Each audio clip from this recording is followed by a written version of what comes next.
There now, welcome back to the channel. So it's a lovely soft day in Ireland and here me and Billy are out for a walk, and what do we come across? Only a Land Rover. Well, a few Land Rovers. So we decided to pop out. The Land Rover Owners Club of Ireland had a little meeting today at Rusborough House, which is an absolutely beautiful venue set in County Wicklow in Ireland. And yeah, we seen it on the page and we said, well, maybe we'll bring the series for a little spin. So I suppose this is one of these videos where the very least I say, the better. And we'll give you a little look around some of the machines on display today, some of the vehicles that we got to see. And I think Billy has a little montage for you now and gives you a little walk around and have a look at it. And maybe we'll go back to the series in a few minutes and have a little look at that and see how it's going.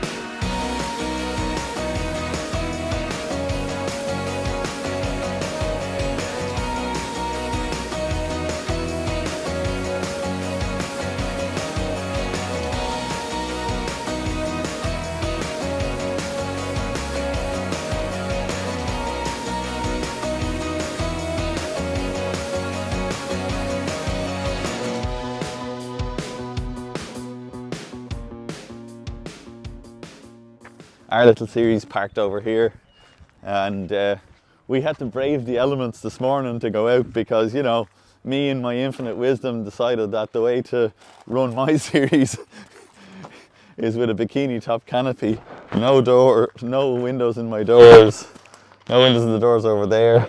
Billy didn't even put on the jumper today heading out, so he got a little damp. But hey, that's what it's all about. It's about getting out in your vehicle, enjoying the good weather. Well, I mean, somebody thinks this is good weather. And, you know, getting out to a meeting with a bunch of like-minded people who have put countless hours into their vehicles. I'm not one of those. And yeah, it's great just to see such a wonderful turnout. There must be 30 or 40 cars here of every different shape or size.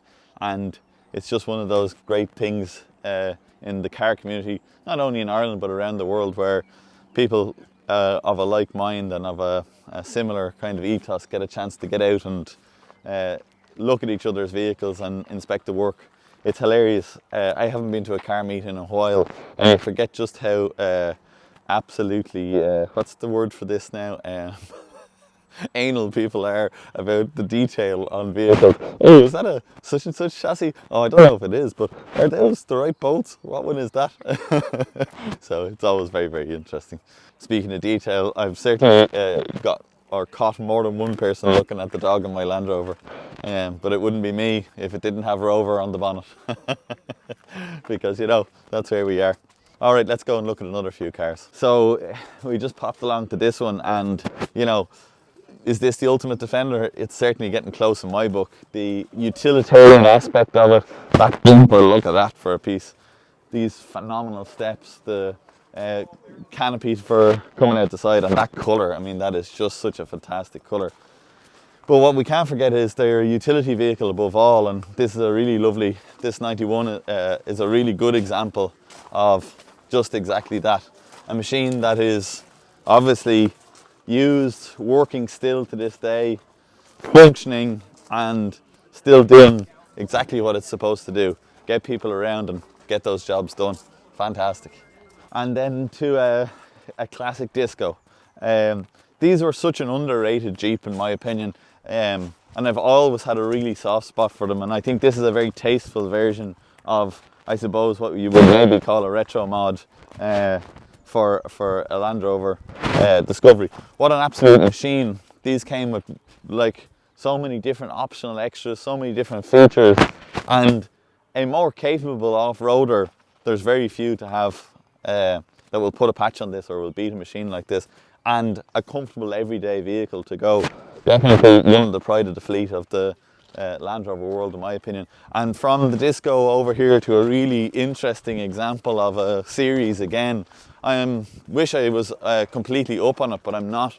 I know it's somewhere in the 2 range from some of the features I've seen, but even down to this bulkhead, which is a completely different setup to what I've been expecting. So we'd love to try and find the owner and have a chat with him, and we might yet get a chance, but if we don't, we'll catch up on him. And if you are the owner and I haven't talked to you, shoot us a message and tell us a bit of detail about your car. It's absolutely fantastic, and the patina is just something completely outlandish. I have a little look underneath it, and the running gear is immaculate. The car is minded to within an inch of its life, but still has that look, that view of a car that's been around as long as its years.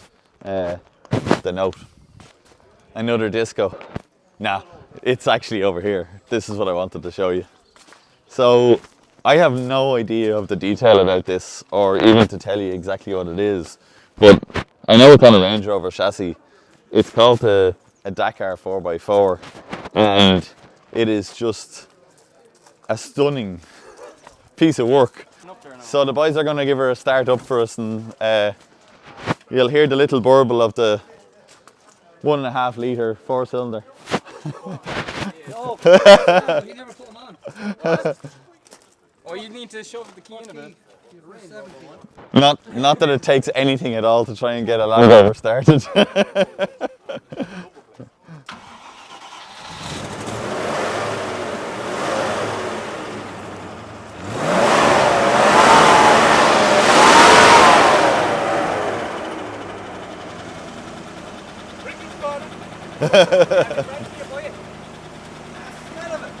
The lovely smell of a slipping fan belt. You can't beat it every day, can you? So we managed to find the owner of this absolutely wonderful beast. Luke is the chap's name. He's here at the show today. So tell us a little bit about it, Luke. Well, yeah, that International Harvester, that's the sign on the side of it, right? Okay, So yeah. what's really cool about that is the man, he's actually still around today. Ken Graham's his name. So if you look him up, Ken Graham Engineering. Okay. He's in Strat Valley. He used this for selling International Harvesters, and it was a supply and service vehicle for International Harvester for years. Wow. Back in the 70s and 80s. Wow. So that's, So it was a service vehicle as well? Yeah. So like there's a couple of cool things. So I discovered this when I was about 17 in the field, and I added the owner on Facebook, and 10 years later he agreed to sell it to me. So wow. It was the first Series 1 I ever found. But what was really cool about it was when I started to build it, I was taking things apart. The rear half shaft, it was very unusual. And when we went to meet Ken Graham and talk to him about it, it turned out he was towing a massive International Harvester out of Cork, and his half shaft broke. He knocked into 4-wheel drive and he got home. Yeah. But he ripped everything out back in the day when you couldn't get parts. Yeah. He welded it in one corner, he turned it down another corner, he balanced it and threw it back in, and off he went. Oh, that's fantastic. So it's one of those things. When I bought it, it had no windows in it. It had been sitting up for a very, very long time. It hadn't been on the road since the 80s. Yeah. There was no engine or box in it. There's something odd about it. Is this the original bulkhead, or is this something it's just badly repaired. Oh, so okay. I'm actually going over to England to collect one now, for a new one for it now in 2 weeks' time. Oh, okay. But like I use this is my daily car. Like, and so wow. The cool stuff about this is I've done a few little small mods. So it has 900 by 16s, just because series Land Rovers, they do, like, you rev the arse out of them like at high speeds. So this really does help. But you're going to see my exhaust manifold went, so you're going to see a lot of black everywhere. Yeah, I was looking at the new back pipe here, all right, from the side. And that looks very fresh looking. Yeah, that's but the exhaust manifold went, and I'm literally just fresh from the workshop. I can see that. Yeah. You're a man after my own heart. But yeah, you'll see I need to clean it up. Okay. Like, you know. Right. I don't usually condone Brit part, but actually their filters are pretty good. And I make sure to stick that out. Don't say that. But yeah, 2.25 diesel. It's an early block. So yeah, it's a 3-bearing crank block. Yes. Then. Yeah. Yeah. So you've got the early injectors on it as well. And was this the motor for it, or it had a petrol originally? Did it? It had a 2-litre petrol in it, but when I got it, well, if they're towing harvesters, he probably had changed it at that stage, had he? He actually had bet a P4 Perkins into it. Ah. So it's mad. When Ken bought this, it was abandoned in Cavan. Okay. And the circus were using it to tow their trailers, right? And what happened was... Hence the reason it has an 8.0 hitch, is it? Yeah. And so wow. they they abandoned it. A friend of his called them, and he ended up purchasing it whichever way he did it. But he couldn't get the engine going, so he actually melted down the old 2-litre petrol, and he made a conversion plate for it. Now, actually, there was a priest down in Leash that used to do those conversions. I think his name was Father Murphy. So he gave the engine to him. This man used to have a ton of cars outside his house, but he used to make these conversions. Wow. So he bet a P4 Perkins into this, and P4 Perkins are known for smashing output shafts to rear half shafts. Torquey motor. So wow. that was it. Like, now the only other kind of mod, like, I had to strip it down, and so you'll see that the bulkhead front panel and chassis, they're painted. Right. The original wing on this side was porous, so I just threw another one on and painted a random yellow. Yeah. This wing did come with it, and it's kind of cool because the story is Ken gave this Land Rover to his brother for a len for the weekend. Right. And Ken's brother had a big feed of pints and drove it into a ditch. Oh. So he went home and he pulled a wing off another Land Rover. He threw it on and he painted yellow and said nothing. But it was only years later the mother had actually told him what had happened. What had happened? But you'll notice it now because you can see the seam here. This is off. This is the little 80-inch, the 52 80-inch. That's a wing off that. One piece wing. But they ultimately have the same dimensions. Slightly different. That's fantastic. Only other kind of weird thing about this one is, apart from, like, the engine, the original axles, engine and box are off a 2A. But the rear cross member, normally these fellas have a square rear cross member. Okay. But I thought they looked ugly and shit, so I fitted a pickup rear cross member instead. Yeah, so that's fantastic. It just looks nice, like, I think just proper Land Rover rather than the square military-looking ones. It's a credit to you. Well done. Yeah, fantastic to see it out and about, and you're driving it every day. Every day, and like it's I'm going to do 1,000 miles in it now, over to England and back, and over to a few different places. And brilliant. It's grand. I've like a few little small things I've retrofitted, like, so I do have an electric pump in it rather than a lift pump. Okay. Just because it just makes it a little bit safer when I'm leaving it in the city. Yeah. You can actually kick it off. And an overdrive. It has an overdrive. Yeah.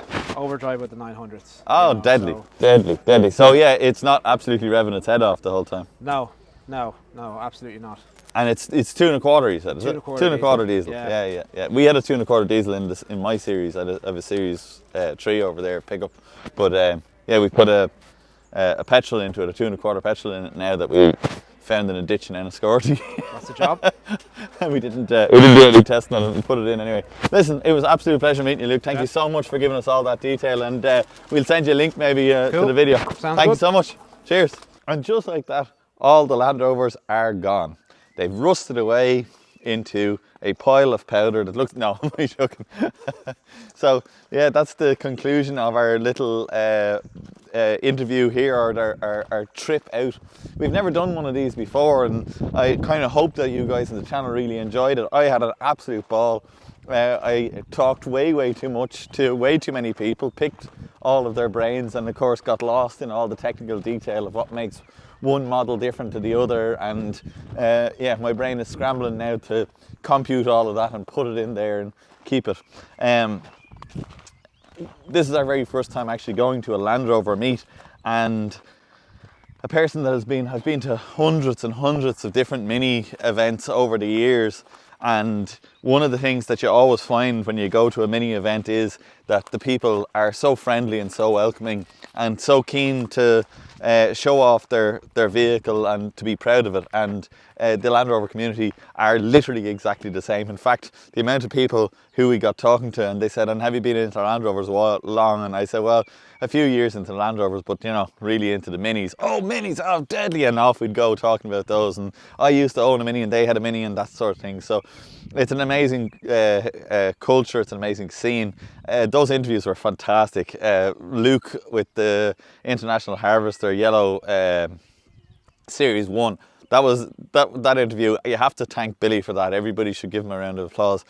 He pushed me to go and find who it was that owned it. And then when we did find him, the guy himself turned out to be an absolutely lovely gentleman who couldn't give us enough information, has actually offered that we can go and visit his workshop and see some of the other machines he has, and he's also going to come to us and see our workshop and see what we have there. So there's nothing more for me to say other than I hope you really enjoyed that little episode, and I'll see you guys on the next one.